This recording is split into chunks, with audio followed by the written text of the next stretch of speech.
diario puede aumentar el HDL en un 8%. Es decir, tenerlo en cuenta de que exactamente no es el LDL, sino el HDL, el bueno, el gemelo bueno. Y contiene la vitamina C, pues lo tienen los tomates, las naranjas, los pomelos, las fresas, las espinacas, etcétera. Otro suplemento, la vitamina E. Hay dos, los franceses y los israelitas llevaron a cabo unos estudios sobre la vitamina E en personas que tenían colesterol alto. A las personas cuya sangre tiene un contenido alto en grasa se les recomienda el consumo de vitamina E, ya que es aconsejable para, sobre todo para tratar estos niveles altos. De ese estudio derivó un informe en el cual se recomendaba el uso de vitamina E para las personas que padecían de colesterol alto o eran propensas a padecerlo. También otro elemento es el calcio. El calcio va a ayudarnos al funcionamiento del corazón. Por ejemplo, un gramo de calcio diario durante unas 8 o 9 semanas va a reducir el colesterol en un 4 o 5%. También la espirulina es un alga que es rica en proteína, que generalmente se vende en forma de comprimido. La espirulina va a reducir el colesterol total, es decir, va a mantener los niveles de colesterol en el punto más o menos exacto, siempre acompañado de una alimentación lo más correcta posible. Se puede ingerir hasta 7 tabletas, aproximadamente 200 miligramos, después de cada comida. La cebada, importantísima, sobre todo por esas propiedades que tiene en fibra, que fibra es altamente saludable, importante para que nuestro organismo pueda asimilar lo mejor posible y por tanto ayuda a disminuir el colesterol. Y después ya plantas medicinales, pues plantas medicinales, el ajo, el olivo, con esas propiedades antioxidantes que va a favorecer y mejorar lo que es la elasticidad de las arterias. Tan importante es sobre todo cuando ha habido un deterioro por acumulación de grasas y es decir, ha habido una fragilidad, se ha producido una fragilidad, entonces el olivo nos va a ayudar a favorecer y a mejorar esa elasticidad de las arterias. También la lecitina de soja es un poderoso emulsionante que evita los depósitos de colesterol en las paredes de las arterias y también va a favorecer su elasticidad. El aceite de salmón, rica en aceites grasos esenciales, disminuye los niveles de colesterol y sobre todo va a prevenirnos para posibles trastornos cardiovasculares posteriores derivados o no de lo que es la acumulación del colesterol. El espino albar también importante ya que sobre todo lo que va a actuar sobre el músculo del corazón, disminuyendo sobre todo esas palpitaciones, esas contracciones involuntarias que se producen a veces, y el espino albar va a ayudarnos de una manera lo mejor posible. Alimentos recomendados y alimentos prohibidos. El alimento recomendado, más o menos, ya por lo que hemos hablado, lo que hemos dicho, ya se puede sacar una conclusión, pero vamos a hacer un recuento de esos alimentos. El aceite de oliva, el ajo, las alcachofas, las almendras, la avena, la cebada, la cebolla, cereales integrales, legumbres, nueces, pescado azul, pomelo y yogur. Y alimentos prohibidos, pues hay que decirlo, ya es más o menos lo sabrán todos ustedes, pero ahora hay que decirlo: el alcohol, el azúcar blanco, los fritos, los frutos secos, excepto las nueces y la almendra, como decíamos, grasas y carne de cerdo, harinas refinadas, mantequilla y margarina, la nata y productos procesados. Es decir, que es importantísimo, sobre todo esos productos que vienen ya en procesos con esos conservantes, siempre tener mucho cuidado, sobre todo a esas personas que son tan propensas a padecer de ese tipo de problemas. Después ya tenemos también otros remedios, pueden ser aquellos famosos, el hongo japonés, el reishi, el shiitake y el maitake, que eran tan importantes muchas de las veces para otro tipo de dolencias. Para este caso del colesterol también nos va a valer de maravilla, nos va a servir de maravilla. Eh, Sobre todo aquí va a intervenir importante es el equilibrio entre lo que comemos y lo que va a necesitar nuestro organismo.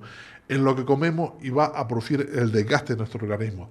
Entonces, si nosotros nos excedemos en el consumo que se produce en grasa sobre todo, va a haber esa acumulación dentro de nuestras arterias y por tanto se va a producir esos efectos negativos. Ahora quisiera hablarles de una sustancia quizás poco conocida. Sí, sabemos que existe, pero poco conocida por el tema, que son las aflatoxinas. Las aflatoxinas son sustancias que, por ejemplo, cuando ciertos ciertos frutos secos o ciertos frutos no se almacenan en verdaderas condiciones, por ejemplo, a una temperatura de 25 o 30 grados, con una humedad por encima de los 80, problemas de ventilación, falta de luz, existe el peligro de que esos frutos que se han almacenado de mala manera cojan una serie de mohos procedentes de los campos de cultivo que se desarrollen lo que son las micotoxinas. En pantalla estamos viendo exactamente una aflatoxina, que es esa sustancia que esos mohos que se procede de esa mala ventilación, de esa mala es decir, ventilación, conservación, etcétera. Estas toxinas resultan tóxicas para el organismo humano y algunas de ellas son muy dañinas.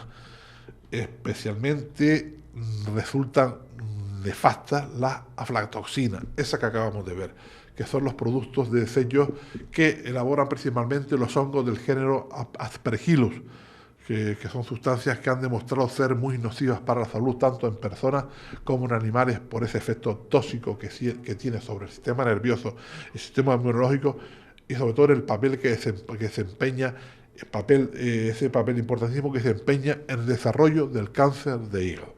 Por ejemplo, los cacahuetes o maíces, por ejemplo, almacenados en malas condiciones, son propicios a desarrollar aspergilos que producen aflatoxinas. Muchos estudios se han realizado sobre este tema después de la famosa intoxicación de pollos que se produjo en Inglaterra a finales de la década de los años 60. Hubo una gran mortalidad de estos animales que comieron piensos contaminados con estos hongos. Un estudio se hizo en Holanda sobre cánceres desarrollados por trabajadores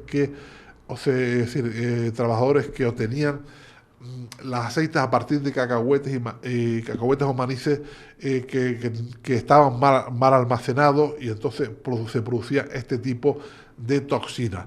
Los resultados demostraron una incidencia 3 veces mayor de esta enfermedad que en otros grupos que no trabajaban en la misma actividad, es decir, eran trabajadores que se dedicaban a eso. Entonces se producían estos hongos y hubo una gran enfermedad y hasta mortalidad.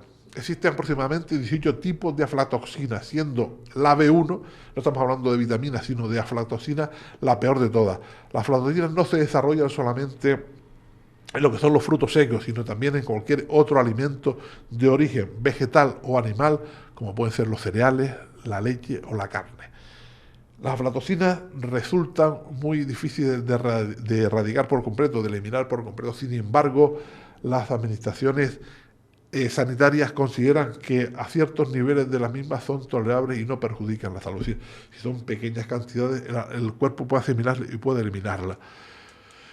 Siempre hay esos niveles que hay que tener cuidado porque uno dice una cosa, otro dice así. Si nosotros tratamos de la mejor manera posible, evitando este tipo de sustancias, mucho mejor.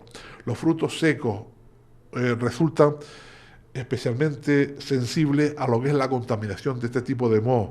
Y los más habituales, pues ya sabemos cuáles son: las nueces, las avellanas, los pistachos, también lo que son los frutos deshidratados, los higos secos, los orejones, los albaricoques, las uvas pasas. Pues sobre todo tener mucho cuidado en lo que es la ventilación, lo que es el almacenamiento, evitar